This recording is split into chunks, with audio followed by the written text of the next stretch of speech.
Welcome back to another recording of the Elevate Media Podcast. I'm Chris Anderson, your host, and today we're going to dive into another amazing journey of an entrepreneur who's in the real estate space, doing very, very well, and sharing his knowledge on social media about it, and on top of that, sharing, the struggles, ups and downs, and how things can be difficult, but how we can work through those. So excited to have Ace Carimi on the show today. Ace, welcome to the Elevate Media Podcast, man. Chris, thank you for having me. How are we doing today? Hey, man, doing fantastic. Another day, right? Another day, another dollar. Yes, sir. So, man, I'm excited to dive into it. I'm curious, what got you into the real estate world in general? Not alone, multi-family dwellings. Great question. So, I initially was an entrepreneur in the marketing space. I was doing social media for businesses, working on getting clients and building that business up. And this was about in 2017. It actually was tougher than it looked, especially being a new entrepreneur. You have a lot more hurdles than you normally expect. It was very difficult, but the cool thing is I was learning real estate on the side. I was learning about a thing called flipping houses and wholesaling houses. So I was studying up on that. I had a marketing background and I had a business partner, and me and him went together and we're like, hey, we can do this, right? This doesn't look that hard. We're seeing people do big checks. It can't be that, that impossible. Plus, we're driving around certain parts of our city here in the Northern Virginia and DC, Maryland area. And I'm seeing these bandit signs on the ground and I'm seeing signs that say, sell your house for cash. And I'm like, hey, does this really work? I'm sure you've seen it too. Like, does this really work? And then you go and look it up and you see all these stories on YouTube, people sharing, they're making $30K, $20K, $15,000 checks, $50,000 checks. And it's like, man, just one of those checks could completely change my life. And so we actually got a deal from a bandit sign, interesting enough. It was one of our larger flips that we did. And it was an amazing check. I got to help out a couple up in Washington, D.C. But yeah, that was our journey. We got into the real estate. At that time, we started flipping and wholesaling houses, which is a great entry point. And then from there, about 3.5 years in, we decided, hey, we want to take it to the next level. We got into commercial real estate because we said, hey, it's time to stop chasing and it's time to start creating wealth. Yeah, I love that. I think, creating wealth is such a crucial piece to a lot of our journeys that we're trying to do. And there's so many avenues to do that. And yours was the commercial real estate. Did you see any, big struggles within your area with, COVID and post-COVID with virtual work? Did that affect your commercial side of things, or was it kind of not really affected there? So here's the crazy story about it, Chris. In 2020, when COVID hit, that was actually our entry point into commercial real estate. Right? The universe has a funny way of working out, and God has a mysterious way of doing things, right? And for us, I was doing a wholesaling and flipping business, right? I had an entire office space. I had personnel and we had people on payroll. When COVID hit and, I'm getting calls from our employees, parents, and they're saying, hey, it's very risky. There's a virus going on. Business is not that important. You get all this pressure put upon you and you actually are forced to close your doors because now there's mandates from the government coming in. So now I'm like, wow, like we have to adjust from a completely virtual environment to buy and sell real estate. And we actually did, right? We went completely virtual, ended up closing down an office space. And then about a month in, we're like, you know what? This could be an opportunity, right? Because I believe in opportunity. I believe every time some shift in the market, the economy, something happens, there is an opening that is created if the right entrepreneur can step up to the plate. So me and my partner got a chance to sit down and we're like, hey, what do we really want to do? Like, how can we really get ahead and take advantage of this time? And then that's when we realized, hey, whoa, instead of doing this, which could get wiped out like completely, why don't we get into the multifamily space and start looking for apartment complexes? And so after that discussion, we just went all in and we're like, you know what, this is what we're going to do now. And within about 90 days, we got our very first multifamily apartment complex here in my home state in Virginia. That's awesome. Now, you mentioned right there, COVID hit, so you had to make some shifts, right? Adjustments that happens along the way. Why is that? Why is being able to pivot and shift so important for entrepreneurs as they're trying to grow a business? The environment is always moving. That's one of the variables you have to understand when you're an entrepreneur and business owner. It's never a fixed environment, right? What you enter in today could literally change tomorrow, next week, next month. So you have to move fast. And if you're nimble and you're able to make pivots and adjustments at the right moments, you can take advantage of it, right? These are actually moments to springboard upwards. And I noticed that firsthand. I'm like, hold on, the actual obstacle is not being nimble, being too rigid in your structures and thinking what worked in 2010 is going to work right now, right? We're in an ever-changing environment, especially with technology, where, man, it's not even the same it was 3 years ago as it is today. Every year there's massive change happening, and the only constant really is change. Yeah, and how would you suggest people, or how would you guide people in making those those pivots? Because there's always risks, there's always reward possibilities.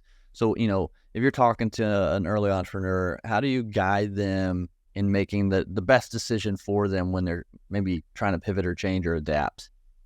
Well, number one, you want to take a step back and zoom out. That's always what I say. Normally, the biggest trap we entrepreneurs face is we're too much in the day-to-day of our own grind. We're deep into the forest, right? So you don't know which direction to go. Take a step back, and if anything, just zoom out like 30,000 square feet as if like you're a plane going over the field, and take a look. Where are you right now, right? You have to take a nice audit of where you are, and then take a look at your mission. What is really the end goal here? 5 to 7 years or 3 years? Just something where, there's a vision, there's a feeling behind it. Like, what is it that you really saw with this business and this opportunity when you first got into it? What's your vision, and what's your mission statement? So once you get that clear, then you work backwards and say, hey, look, what is a step that I could take right now with the opportunities and the variables in the environment that could help me accomplish to that vision in a lot quicker time using any changes that's happening right now. And you have to be willing to let go of the need to be right. That's what holds us back. You think I made a decision a year ago and it's like, oh, I need to stick to this decision. No, can't move on to the next decision. Who cares, right? It's not about being right and having your ego stroked. It's about doing what's right and taking the opportunity, because at the end of the day, if you don't, somebody else will. Yeah, and I think that's a big lesson that I think we all have to learn at some point on the journey is get the ego out of the way. We don't have to be right. Just kind of take those chances. So, how did you have to learn, how to keep that ego in check or keep it maybe out of the way so you could become successful? Here's the honesty, brother. I got beat the hell up in my first 18 months. I mean, I still get beat up today. It's not like a day where a week that goes by where you're not getting punched in the face a little bit, right? It's not a lot. And so, man, those first 18 months, I came in like this hotshot. I'll be honest. I came in thinking this is going to be easy. I have some sales background because I used to go door to door. That's my, I had some sales experience starting out. And I was like, this is going to be easy. I'm going to be signing up clients left and right for my marketing business. I'm going to take you to $1 million in like a year. If not sooner, I'm going to set the record. I had a big ego, brother. And, the universe humbles you. Like, it just smacks the hell out of you. And it's like, hey, you're not there yet. It's good to have a high self-belief. But I went through a lot of pain, brother, especially in my personal life, because I didn't realize how important having self-development was a part of being an entrepreneur. I had bad habits, I wasn't even waking up at the right time. I was going out and drinking, and even drinking at home by myself, I was smoking, and I even had a lot of cases with just smoking marijuana, out of it. And I just, I was all over the place. There was a lot of chaos. I'm over here trying to build a multi-million-dollar business and all of this, right? You literally seem silly thinking about this. You think you're invincible, and it's not until you actually get humbled, right? And you see the results, and you see, a declining bank account, and you see credit cards stacking up, and you're not in a good place internally, that it's like, hey, something needs to change, right? I have videos of me crying, like how painful it is, and just being a complete downer, like this sucks, screw this, blah, blah, blah, making up excuses. And it's like, because that's, your ego is being pushed down, and that pain allowed me to wake up, right? You have to feel that deep pain, because it's like, okay, at a certain point, what does it really take now? Now I'm open. What does it take? Yeah. So did you have like that one defining moment that was a wake up call, or was it kind of just a compilation of everything that you're just eventually fed up with and you're like, hey, this got to change? Yeah, it's always an accumulation, Mm-hmm. It might be in a single moment of time, but even then you have to consistently like program yourself to keep going, right? Even though you might springboard off that one moment, right? The pain is a gift. That's one of the things I realized, right? It's one of my motivating factors. It's one of my sources of fuel now. I remember the pain deeply still from 6 years ago, but even now, right? There's always going to be some pain involved. And I use it as a source of fuel to help me move forward and accomplish my goals. Cause I'm like, you know what? We're all in pain to some degree, right? Right. I'm going to use that pain to help to provide a solution. Because once you can do that on a regular basis now as an entrepreneur as well, then you can create a really good business and really serve people. Yeah. No, that's so true. I think, we all have pain and you're going to have it regardless. So how you can use that as fuel or as something that keeps you down, I think is a big driving force in success. And, what are some things that once you realize that you had that pain and you're like, okay, I got to get my ego out of the way and start to, take a different path. What are some things that you implement or you have implemented now in your life that you would say are a huge part of your growth and success and that'll continue to carry you on as you grow? Any habits or things like that? Absolutely. 100%. Once you are right, your world will be right. You need to start every single day with a powerful intention. You got to wake up with a routine that is built for success, right? There are routines for success, habits for success. Waking up at a fairly early time. You might not be the earliest, you might not be able to wake up the earliest, but if you wake up very early, it'll help you get a strong start to your day. Hitting the gym, right? Journaling, writing down, reading something new, even a few pages. It doesn't have to be an entire book. Read a few pages, get a new idea. You need to be constantly soaking in new information. Then go into the gym, working out your body. There's a connection with the mind, body, and the spirit. And the weaker your body is, the weaker your mind usually will be. There's always a connection there. Then, once you finish the gym, self-grooming, taking care of yourself, right? This builds esteem. It builds self-confidence so that once you actually go to work, you've already done so many things that you've already stacked up these wins. When you stack up these wins, what do you think your confidence is going to be like? What do you think your energy is going to be like? Most of the time, people have stacked up no wins. So how are they going to go and win the rest of their day if they haven't won anything in the morning yet? That's how it works, right? You stack up all these wins, and then by the time you go to work, now you're stacking up even more wins. Every call that you make, every email that you send out, every client that you talk to, every problem that you put out is a win. So reframing in your perspective as well. Every day, if you stack up these wins for day after day after day after day, you're going to create immense momentum where things are just going to flow to you. And that's where you're just in the zone, right? You're just like Michael Jordan, just hitting every shot, right? And you're unstoppable. To get to that point, it takes a lot of consistency and momentum and doing the things that you may not want to do on certain days, but doing them anyway, because that's what's going to create the ultimate success for you, because you're willing to put discipline over your feelings. Yeah, that's huge. Putting your discipline over your feelings, because, you hear about motivation, but you got to get motivated. Motivation comes and goes. There are days that, like, I know Ace, you probably can attest to this as well, but like, I don't want to get up and do what I need to do. There's just days that I don't feel like doing it. But the discipline of knowing that I need to do it, I have to do it for that bigger reason, for that, where we want to head, makes those actions happen. So I think that's crucial, and a good reminder is, the discipline is more important than the motivation than the feelings, because feelings come and go, but that discipline is going to continue. So let me ask you, Chris, Yeah. How do you push past that when you start feeling those, those feelings days? What's your process? Yeah, just reminding myself, what I'm doing this all for. The bigger picture of elevating brand stories through video. Like if we don't show up as an organization, those people don't get the help.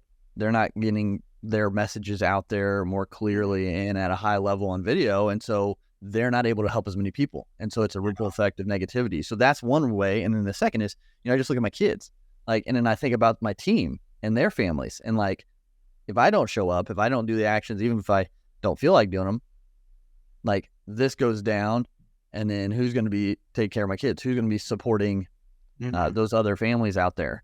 And so just, again, kind of like you said, taking that 30,000 foot view of like the bigger picture, and, reminds me, hey, this needs to be done like this. You got to do it no matter what. Yeah. I like that. So you have a deep why, and having kids is a powerful why, having a family, right? Because it goes outside of just you. We tend to be self-obsessed, I've noticed, especially here in the modern first world, right? We have first world problems. And, it does come with a slew of other situations you have to handle. And one of those is, your esteem, your focus on the self all the time. But if you're focused on yourself all the time, you're not thinking about anything else, how are you going to make any progress in business and life, right? The self-obsession needs to go, because the second you start thinking outside of yourself, then you want to serve some greater problem, somebody else, even just one person for a few minutes. Like, one, you forget about your problems as much, you feel better, right? And you know that you're helping the world in a possible way, and then you will get paid for it over time, 100%. I definitely think that's how the law of compensation works. And so it's detaching from the self, looking outside of yourself. And even if you have to train yourself, right? What I recommend to anybody who's going through that, because it does add to the mental health dilemma going on in the world. And it's because of things like this. It's self-obsession, right? Go out of your way. Go to a senior care center. Help out and go volunteer, right? Go to some nonprofit for literally an hour and just help out and watch somebody who's less fortunate than you, and you will see. Go to a graveyard, right? If you haven't been, go, and it's a reminder, like, this life is limited. You're not here for too much long, right? Look at the tombstone. It's a 1 year dash 1 year. That dash is your entire life. That's it. That's your entire life. And so these are reminders. It's not to put yourself into a fearful position. It's to remind yourself that, whoa, there's a way bigger things going on in the world. Right. And, you want to be a part of the solution and helping serve any way you can. Absolutely. And, thinking back to, what we were talking about of getting the right habits in place and doing the right things to improve ourselves, to be able to then serve more, that doesn't always have to be like, all of a sudden you're getting up at 5 a.m. and you're working out. Like, take this, and because you talked about getting those wins, stacking those wins, and those wins can be a lot smaller, or it could be started in a different position. Your win could just be, getting to bed 5 minutes sooner. Like, start small if you have to, and build those wins, and then build those habits accordingly, and then you'll get to that position. Because a lot of people, I feel like, they're like, oh, someone said I need to get up at 5 a.m. And they're getting up at like 7 and 8 a.m. and they're trying to get up at 5 and they fail, and then it almost is the reverse. Instead of stacking wins, they're like, oh, I didn't do it today. Oh, I didn't do it today. And it just like spirals down. It's like making sure you're creating those small little wins to push you towards that ultimate, next level, whether it be 5 a.m. So get up early, get up, just start by getting up maybe 30 minutes early. Too, Chris. I'm not, dude, I've struggled with this for more than anybody, because I've always been a night owl, right? Right. I've struggled more than anybody. I still struggle. I'm just going to be upfront about that, dude. Like, I look at some people, I'm like, man, how do you even do that? You just wake up 5 a.m. like it's nothing, Yeah. Man, I fight that sometimes to this day. I'm not really a 5 a.m. person. I'll wake up a bit later, but that's what works for my schedule, right? So I'm not going to put myself into that box, because I don't believe everybody is a 5 a.m. guy. Right. Wake up relatively early, it's good. But I've made mistakes in everything. I've messed everything up. And that's just how I've learned, right? I've done it wrong for so long and messed up and tried and failed and tried and failed, that I'm like, man, I'm just numb to it now. I'm like, I can't fail anymore. Like, I've seen it all, and I'm not afraid to fail anymore, man. Yeah. Because that's the only way we can grow. It's always a good example for me, at least, is, working out and trying to get stronger. Like, your muscles theoretically fail if you're pushing them hard enough to the point of that's what causes the growth. Even if it's a micro fail of the fibers in the muscles, like, there's still somewhat of failing going on that causes them to grow back stronger. And so seeing it in a positive way, hey, and I forget who I heard say this, but it kind of in regards to sales and growing a business and things like that, they said, I expected to know, because if I had the expectation of, especially starting out in the new sales role, to get yeses every time, I was going to get so discouraged. I knew I had skill, I knew what I could do, but I just expected, most people were going to say no, and the more no's got me closer to the yes. And so I was excited, like, no, okay, one less no coming. Like, I'm getting one step closer to the yes, and just continue to hone your skills. I think that was a unique perspective and something I thought is good. Like, they weren't afraid of the no. They just knew it was part of the journey. It is. The obstacle is the path. I think that's like a proverb thrown around nowadays. But if your path is clear and you have no obstacles, that is not the path to be on. Right. Because that's not a path of a lot of honor and triumph and success and greatness. That's not a path to greatness. That's what it is. It's not a path to greatness. I just told somebody, path of mediocrity. I like that. And I was just telling someone the other day, like, if your journey is easy, if it feels like everything's going good, you might not be doing the right thing. Because when we're trying to grow constantly, when we're trying to put ourselves out there to help people, there's always going to be friction. It might not be some traumatic thing, but you're going to feel some sort of growth pains. You're going to feel some discomfort with it. But if you're on just an easy ride where everything's simple, comfortable, you might not be doing necessarily what you should be. There's something else out there you could be doing to improve your life, improve others' lives, and things like that. Well, growth is painful, brother. I mean, even it sounds like you hit the gym. I hit the gym myself constantly, and it's not pleasant to go in there weeks every day and to go and put your body through this stressful resistance, right? But resistance builds strength. You need resistance in your life. How the hell else are you going to grow, right? If everything is just pushed to you and given to you on a silver platter, you haven't learned anything. You haven't done anything, right? If you're willing to eat as much pain, as much shit as possible, I don't know how to curse, but if you're good. Eat as much shit as possible, if you're like, dude, my bar is up here, I don't think anything can get to me. I'm going to put up as much shit as possible, eat as much crap, do as much crap without expecting anything at all in return, because I know I'm building myself up and I'm going to look completely stupid trying something new. And I don't care what anybody else thinks. And if you do that for a period of time long enough, you'll get anything that you want, 100%. Because the person is not afraid to be judged. The person who's willing to eat crap for a long time and go through pain. The person who's willing to do it for an indefinite period and not have anything without any expectation in return. That's the person that's dangerous, and he will be a top 1%er and get everything that he wants, because that's what the 99% won't do. Right. Yeah. What they won't do, you will be what they will never be. Absolutely. And it's almost because of like how people look at everything. Like, we look crazy. People would look at us, the normal average person, and say, that dude is crazy. Because as an entrepreneur, even if you're just someone who's, a bodybuilder, like, looking at them, like, people who aren't into that, they're like, those guys and girls are crazy. Like, because of all the voluntary stress that they're putting themselves through. And like, as an entrepreneur, like, if you want to be in the successful entrepreneur category, you got to be a little crazy in the world standards, because you're going up against companies that are bigger than you a lot of the times, that have been in the market a lot of the times.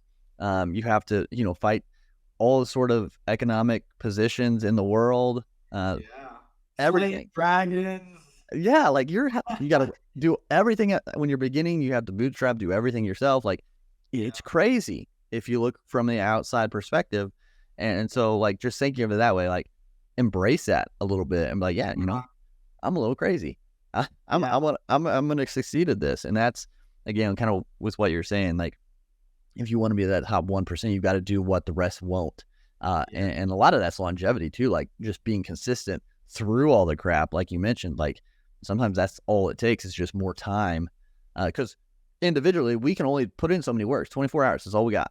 And, you have to give some of that to yourself, to sleep, to eat, to take care of yourself. So, like, you only have so much time to work. Or you only have so much work to give, so much effort, energy. So now just extend the time frame of it until you're able to, replicate what you're doing through other people. Then you can extend, like, the work ceiling, but it's still length of time. I just learned that from a guy at an event I went to this weekend.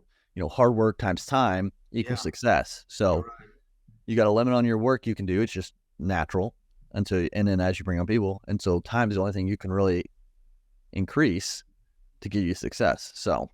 No, I love that. That's actually funny you mentioned that, Chris. I really appreciate you bringing that up because that time variable was something I didn't understand much myself.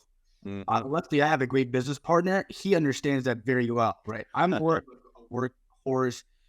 He's a lot more like visionary mindset related and being very patient, incredibly patient is insane. But that time variable never really, I never understood it. I'm like, what is with this time thing, right? Because I always thought I could do something in 1, 2, 3 years, right? But if you think you can do something in 2 years, what could you really do in 10, right? Like Bill Gates said it. He's like, people overestimate what they could do in 1 year, and they underestimate what they could do in 10, right? If you think you're gonna hit the moon in 1 year, what could you do in 10 years? Like at that point, you're heading up every part of the galaxy, and you can actually do more in 10 than you can do in 1, right? There's a compounding effect as well. And the situation with the time thing, to me, it's like, man, I haven't really done anything outside of this real estate where I've actually put in 20,000, 30,000 hours, 10 years into, because that's where the most successful people in their industries, in their realms exist. They've been doing it for decades. Right. That is the variable. It's just they have that extra 7 years, which has an asymmetric return for them. Yeah. You haven't hit that asymmetric yield yet. So you need to be patient, like you're saying. Like that patience thing is nuts because time does have a compounding effect, but you need to be doing it for long enough. And if you just, stop after a month, a year, or even 2, 3 years, you're not even seeing the trajectory, right? Yeah. You're only feet away from gold. But you backed away way too soon. Exactly. Yeah. And I think that's the crucial part because, with us here at Elevate, we're 3 years in, almost 3, or we're like 2.5 years in, almost 3 years in. And like, I'm like super grateful for where we are. But then I take that, I'm like, we're only like 2.5 years, 2.5 years in. Like, oh my gosh, like in 8 more years to think where we might be or where we're headed, like it's crazy. And I think a lot of the times, like in universe, whatever you call it, like, I think just regardless, I think if you're trying to succeed at something, there are things that come into your journey to almost say like, do you really want it? Like, do you really want to stick this out? So you get thrown these challenges, I think, to kind of test that. Yeah. Because like if it was easy, everyone would do it. So like weathering the storms and, climbing out of those valleys and everything like that, just, I think just part of it. So if you can get better at taking those on the chin and just saying, yeah, we just keep moving forward, we'll maybe shift over a little bit to avoid that one or get around it, but just continue on to the, that mountaintop. I think almost like paying your dues. I hate to say that, but like, it's just part of it. Like, it's not going to be easy journey. No, and you know what? This time thing is a really interesting one. I like talking about it. Yeah. Time is really a competitive advantage. That's kind of what I'm noticing now. You might not be better than somebody. You might not be faster than them. You might not be smarter than them. But if you are willing to outlast somebody and just keep going and going and going and going and going and going, and you refuse to stop, you will beat that person one day. I'm very confident. The person who refuses to stop, who refuses to let rejection, failure, anything get in his way, and he just takes the next step day in and day out for year after year after year, for decades, that person will be the ultimate winner, 100%. That's literally an advantage that you can beat everyone else at. Because at some point, they will stop, they will quit, they'll be complacent, they'll be happy. And if you just keep going, you'll be that guy on the top of whatever industry, whatever realm you're trying to be on. Yeah. Time is the competitive advantage if you have nothing else. You just work and you put the time in longer than anybody else, you will be the most successful. Yeah, absolutely. Yeah. And then, as you get to those points, then you're able to expand and branch into different things because you have the means, the time, and the resources to do so. But until then, that's mine. Like, I have so many goals and aspirations and dreams that I'm headed toward. Is like, but yeah, one bite at a time. get this to a certain level. And then you have the means and the resources and people necessary to get the next thing going a lot faster. Then you can decrease the time, because if you've built something successfully to that point, you've learned, you understand, and then you'll also have more resources, people, all that as well, which makes a big difference. So then the next thing you start, once that thing's successful, keeping it, selling it, whatever you do, you're going to shorten the time of being successful in the other thing, because you've already built something huge, if that makes sense. No, you're right. And that's what happens, because you've built something now, and it's easier because you've taken all that compressed time and you have a machine that works, and, it's easy to leverage and outsource and delegate other things. And I always think of celebrities, like, that's why my mind goes to, like, The Rock, Dwayne Johnson. Like, now he has a TV show about his story and upbringing, like, and his dad, had to work and get into the ranks, which you set him up for a decent position getting into wrestling, but he still had to pay his dues. He still had to go through ups and downs and see if he was actually going to be a success in that. And then he had to build a brand and a name for himself. And over decades and decades, then, he's built something successful. Yeah. And people know him, and he's been able to get his name out there. Then when he starts anything else, TV shows, movies, tequila, whatever it is, it's a lot simpler, because he's put in so much work in the back end that he can decrease the time of success on the next thing. That my mind always goes to them, because they're in the public eye so much, and but they've all had to build up. They've all had to, build something to that point. So you're right. It is building, man. There is no escaping the dues to be paid. There are no real shortcuts. Right? There really are not. You can get the shortcut for the blueprint and get a career mentor, which I 100% believe in. But there's no shortcutting the work. Nobody else will do the work for you, unless, you are a rare unicorn and you're automatically good at hiring and delegating and telling people what to do. Even then, you still have to manage and overwatch the machine. And there's a lot involved. You have to be willing to roll your sleeves up, even if it's just for a period of time, and go all in. Don't be afraid. Don't be afraid of failure. Don't be afraid of being embarrassed. It's a lot of social judgment too that holds us back, And I can even attest to this in some regards, because, man, like, I was socially conscious. I'm like, why do I care what other people think? And I think we all do. We generally all care about what others think of us, but, like, it shouldn't be to the point where it cripples us, paralyzes us from taking action. And the actual consequences of that action, right? If I fail, I'm just like, whatever, right? Because then when you do succeed, then it's the opposite. Now they're all like, it's all fake love. Yep. So it goes both ways. Like, you have to be independent of the social mechanisms that run us. You have to be willing to hack your own psychology a little bit and just be like, dude, I don't care. I really just don't care. I'm okay with myself. I'm cool in my own skin, and I'm gonna look stupid. And you gotta be willing to look stupid. You gotta be willing to be laughed at and embarrassed. I've been there many times. Trust me. Oh yeah, for sure. And it's funny. I heard a guy say this just not too long ago, and he said, I want you to like me. I want people to like me, but I don't need you to like me. Yeah. Like, I'm cool. I know who I am. I don't need you to like me. I would love it if you like me, but if not, hey, it's okay. I don't need that. And I thought that was a profound statement, and it's so true. Like, we don't need everyone to like us. We don't need many people to like us. But if they do, great. But, you have to understand what our identity is and not accept those labels that are out there put on us sometimes.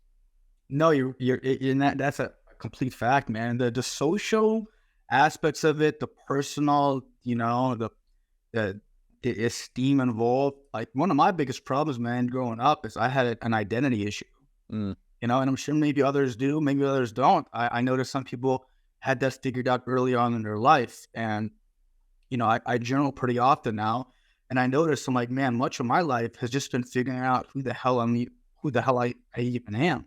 Mm-hmm. But who am I? Yeah. What am I? What am I about? Who am I really? And it sounds like, like I'm going too deep into the rabbit hole, but I've always wanted to know, I'm like, who is Ace? What is my identity? And, the great thing is you can create yourself in the world that we live in, right? It's not stuck to events and labels of the past. Right? Oh, I went to this school. I studied this. This is my occupation. Like, sure, those are some things that you do in a support of who you are, but that's not who you really are. and understanding my own identity of who I really am at my core. Where is my true authenticity? What do I really like? What am I passionate about? What am I willing to do? Where does my focus go? And what are the things that make me me? And going deeper into that, because the more self-aware that you become, right? I'll say this for myself. The more self-aware I became of my imperfections, my faults, my strengths, the things I like, the things I'm really not that good at, the things I'm terrible at, the things, that are unique to me, the more I realize I'm like, hold on, this is actually a gift because I don't have to be good at everything. I'm actually bad at a lot of things. I'm bad at most things, I'm really great at a few things, and I have one or two things that make me unique. And if you just double down on things that you're really great at and unique, and use those things to propel you forward, while still improving your weaknesses, but getting other people to help complement those weaknesses, now you become a power team, right? I like to talk about not just business, but life is a team sport. Life, everything, right? You need to have people around you who can complement you in the areas and your blind spots. Yeah. You need to have people around you as a team, just like in an NBA team, there's 5 people. It's a 5v5 game. The point guard is not going to play the center position or the shooting guard, right? Yeah. Soccer, there's a forward, a goalkeeper, a midfield. Everybody has a position to play. Yep. And the reason all sports are like that for the most part, and even when it's like a game like golf, it's not one guy on there. He has a coach behind him, a staff. There's always a team or somebody behind a successful person. And in your own life, that I noticed that in my life, I'm like, wow, the more great people I get around me that I can help in their life and complement their weaknesses, they can complement mine, then we can all, work together as a unit, because we all have weaknesses. I understand my weaknesses, and I'm not afraid to say it. I struggle with consistency, and I focus on improving that, right? I'm not organized like that. I'm not a great manager, a manager and operational person, but I love meeting people. I love talking to people. I love, solving problems and collaborating and working with others. And these are the things that I'm going to double down on. So I know I just said a lot there, but Yeah, that's awesome. My self-awareness is just like, look, man, I'm just not good at that. Like, if somebody told me to do something I was just terrible at, I'm like, hey, I'll do it. If I'm the only person here, but I'm not going to do a great job at it. I'm going to do something else. I don't want to escape work, but I'm very self-aware now. I'm like, dude, here's where I can add maximum value and help out in a 10x manner versus just, trying to push this stone across a hard surface. And I'm like, it's really not the best way to go about it. I'd rather use cranes, machines, and use my brain. So one of the gifts that I was given. Yeah, no, absolutely. And that was a lot, but right on. I think it's so crucial just to understand yourself in all aspects, and the good, the bad, the ugly, and work it the best you can. So Ace, this has been fantastic. I've really enjoyed this conversation. Me too. No, you gave a lot of great nuggets out there, so people listening can take and start making positive change in their life, positive growth. So I appreciate you being on. Where can people connect with you at, find out more about you, and see what you're doing? Yeah, thank you for having me on, Chris, by the way. Yeah. You can follow me on Instagram at ace.invest. I'm also on TikTok as well at ace.invest. And those are my 2 primary pages. You can also, go to my website, theinvestcapital.com. That domain might change. But, my name is Ace Carimi. You can find me on social media. And just feel free to reach out, connect with me. Let me know if I can help you with understanding real estate, if there are deals that you want to partner on or learn more about. Or if you just want to connect and, hey, let's have a conversation. I'm cool with that too. Let's see how we can help each other grow and just be an asset to each other. Awesome. Yeah. Ace, again, thanks so much for being on the show today. Appreciate it, Chris. Thank you. Absolutely.